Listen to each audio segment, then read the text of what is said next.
Good morning. I'd like to start again this morning extending sympathies to Renee Good's wife and child, to the rest of the family. Deepest sympathies on an unimaginable tragedy and the horror of the last 24 hours.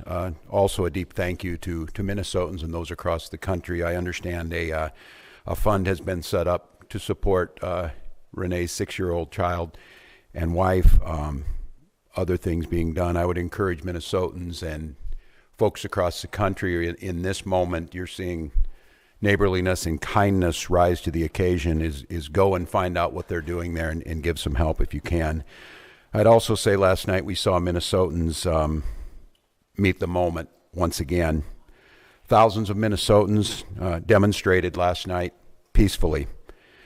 They shared a message about the reckless ICE mobilization is not keeping us safe and led to the tragedy that the world witnessed once again. To Minnesota, I say thank you. There's strength in numbers, there's power in peace, and what we saw was a beautiful vigil to a life that we're starting to learn more about. And I will let those that want to push out false narratives, to slander or defame Renee Good, Minnesotans will tell her life story. Minnesotans will be there to defend her honor and see this as a human being, not a moment in time or the callous casualness that I've watched some people on TV gloss over what they saw. We've also spent a lot of time talking last 24 hours about accountability. That means no function of government operates with impunity.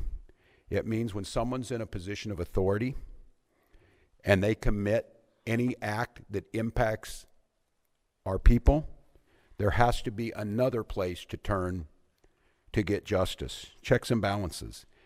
Basic idea, the center of the formation of our country. It's the only measure that protects us from the abuse of government or federal overreach or tyrannical government.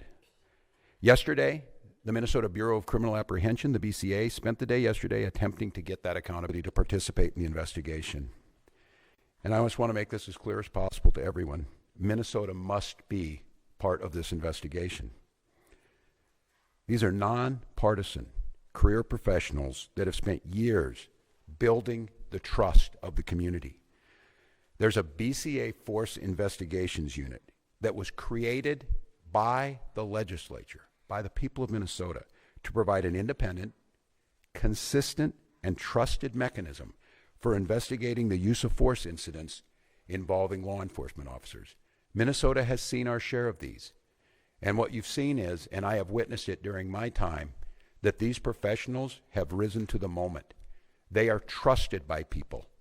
People who are not by inclination trusting of law enforcement or government have come to see the professionals at the BCA as true arbitrators that can get them justice.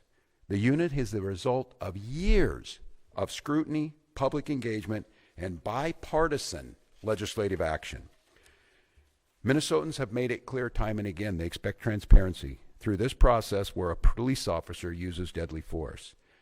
The BCA, Superintendent Evans, have earned that trust by delivering on that expectation. I think it's clear to everyone as they saw this that it feels now that Minnesota has been taken out of the investigation. It feels very, very difficult that we will get a fair outcome. And I say that only because people in positions of power have already passed judgment, from the president to the vice president to Kristi Noem, have stood and told you things that are verifiably false, verifiably inaccurate. They have determined the character of a 37-year-old mom that they didn't even don't know. They've determined that the actions are done. I don't know. I've not used inflammatory terms of what happened. I've asked us to find the answers. The only way we find the answers is a thorough investigation by nonpartisan professionals. We've delivered that. We've been able to do it. We've earned the trust. And when I say that, the trust of BCA, and I tell Minnesotans the trust of law enforcement here. Everyone knows, globally, certainly here, that George Floyd, who was murdered a few blocks from this site, tore at the soul of who we were. But we healed. We built back trust.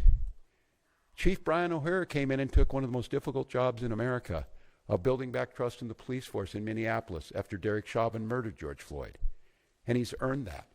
And he's level. And he's fair. And he's asking for that. And so, Minnesotans, I will continue to press that we be part of the investigation, that we do the investigation, so that Minnesotans can trust what the outcome is. I don't have a predetermined notion. Yes, I saw the video. Yes, I saw that. But a thorough investigation will see what happened before that. It will take all factors in, and it will come up with a fair and just conclusion. And we will accept that.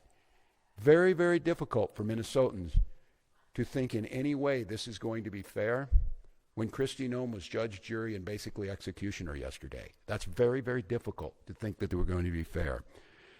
With that being said, Minnesotans, we've risen to the occasion so far, but it's going to get challenging. It's going to be challenging because I feel your anger. The human desire to lash out in this moment is very real. I can tell you that that is the wish of many people, that they fulfill the wish they want to see us turn on one another, turn towards violence rather than peaceful reconciliation, rather than peaceful civil disobedience. And we have to do our best to not play into that. I say this too when I saw yesterday some of the anger, whether it's Minneapolis Police, Minnesota State Patrol, Hennepin County Sheriff's Office, Minnesota National Guard. They are there to protect and serve, as it said. They are there to protect Minnesotans. Throwing your anger at them only inflames this situation. And I know some of you were up at the Whipple building this morning, and to the press who are here, I saw some of this myself. Thank you. Continue to have access to every single space. Continue to cover this story. Continue to show the world what's out there. I will say it where our president won't. The press are the defenders of our democracy. You need to be there. But I also tell folks, protect our Minnesotans who are out there and don't turn the anger to them. This is a brazen use of force. They want us to bend the knee. They want us to capitulate. The way we give them what they want is that these are violent protests. And I also witnessed what I think is going to be a pattern over the next few days and the coming hours, is I saw an individual show up there with the intent to antagonize folks who were peacefully protesting, with a bullhorn to scream at them. And again, the desire to move on that individual is exactly what they want, because our respect for the First Amendment means we will expect and respect all opinions. If this individual is there expressing support for ICE, that's their constitutional right to do so, and they need to be protected. Don't allow that to be a catalyst to create violence. We believe in states' rights. We believe the federal government needs to stay out of this. We believe that the situation has gotten worse and less safe because of their presence. And I will just say there were two incidents yesterday I saw after this that just tore at my soul. I saw an individual at the scene identify themselves as medical personnel, a physician, and asked to provide aid, and an ICE agent said, "I do not care." That lack of humanity was chilling to me. And after this incident happened, and after the tensions rose, ICE agents entered a Minnesota school, causing disruptions at that school. I can't say this strongly enough as governor, as a parent, as a teacher. To our elected representatives, Democrats and Republicans, I beg you, I implore you to tell them to stay out of our schools. This tragedy will be magnified 100-fold if this fight moves into the hallways of our public schools amongst our youth. And they're watching us. They're watching us now, how we respond. So I've got a few simple asks. Let us, the professionals, handle this on Minnesota soil, this investigation. De-escalate this situation by removing yourselves from this situation with these 2,000 agents that were put here. And above all else, stay out of our schools. I'd like to ask you to care, but that might be a step too far for some people. But I know Minnesotans care. So we'll protest peacefully. We will win in courts. We will certainly win in the defense of our democracy because the American people see what's happening here. But the way that we don't win and the way that we lose, if this turns towards violence and allows them to escalate, it cannot happen. So I ask the grass-top leaders out there, the faith leaders, the folks who are on the streets, and in many times the true leaders are not the elected officials. They're the folks on the ground. I beg you, implore you, follow those words of the leaders we've had. I had the privilege of serving with John Lewis, and John talked about good trouble. I'm not telling you not to find good trouble, but I asked John many times, I said, John, I don't know if I'd have your self-restraint. Didn't you want to lash out? He said, yes, daily. But he said, I wanted to win this. I wanted to do what right, and I wanted justice to prevail. And to do that, I knew the only way was to not lash out, to not give in to that. So to each and every one of you, we're not going to win this through violence. We're going to win it through justice. We're going to win it through compassion. We're going to win it through Minnesota ICE, and we're going to win it by holding every one of these people accountable as they should for what we've seen on the streets of Minneapolis. With that, I'm going to turn to Commissioner Jacobson to give you a situation update. Thank you, Governor. Again, I'm Bob Jacobson, and it is my honor to serve as the Commissioner of Public Safety. First of all, again, I want to express my sincere condolences to the loved ones of Renee Nicole Good. Someone has lost their life, and that is not something that anyone takes lightly.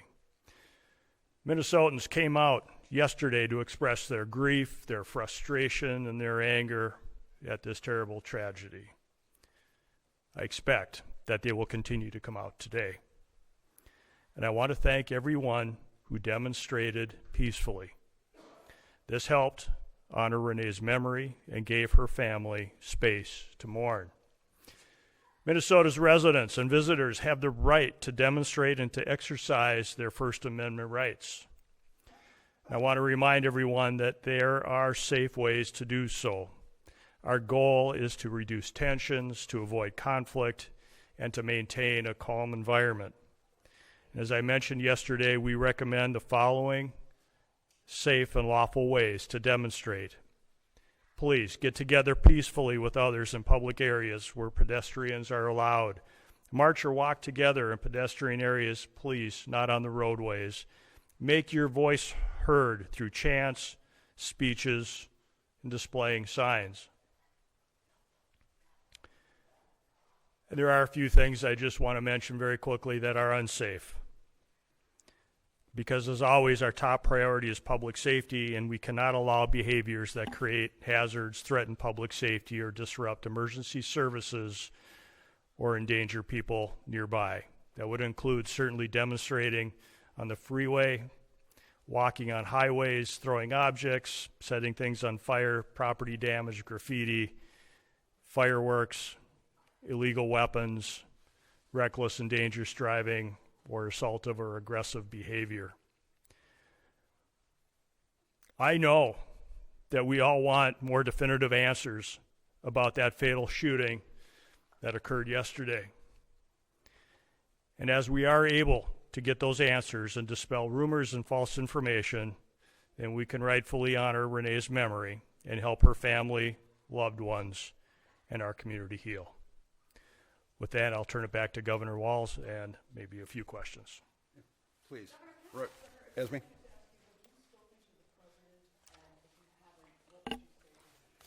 I have not. As I said yesterday, I did speak to Secretary Noem and received a lot of talking points. I will note that I asked Secretary Noem how she would have felt if President Biden had sent 2,000 troops into Rapid City, South Dakota, and she said she would have welcomed them. I leave that for the folks of South Dakota to determine. I've not spoken to the president. I would ask him, first of all, the goal here is to make America safe, is what he said. There is no verifiable evidence that any of this is making America safer. I would ask him to de-escalate in the moment, to allow Minnesotans to back up and grieve, to allow this investigation to be played out by the rule of law. I said it again, I have not passed any judgment on this. And to please please, whatever it is, leave Minnesota alone. Earlier this week, I don't know if it was if something he wanted or I've already made it clear. I'm exiting the stage here in a year. But I told him I have a year to continue to do what I love dearly and what I believe I've been good at, making Minnesota a better place to live. The number of calls we got today of parents asking if they should send their kids to school or not. Minneapolis had to make what I believe was the absolute correct decision to cancel school. We have students out of learning today. I would just ask him, I'm not talking anything about border security. I'm not talking anything about what he needs to do on that. None of this is accomplishing either his mission or making us any safer. So just give us a pause. Let us breathe. Look, we're exhausted. We're exhausted as Minnesotans. We're exhausted as Americans.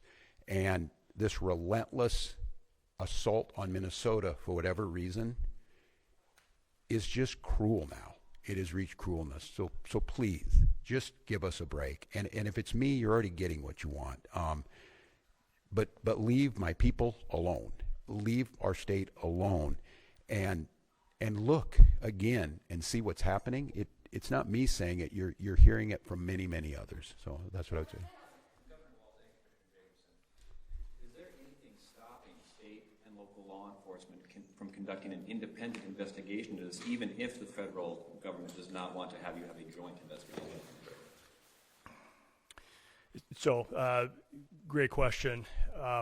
We have asked for cooperation from the federal government. We were invited in to do a joint investigation on this initially.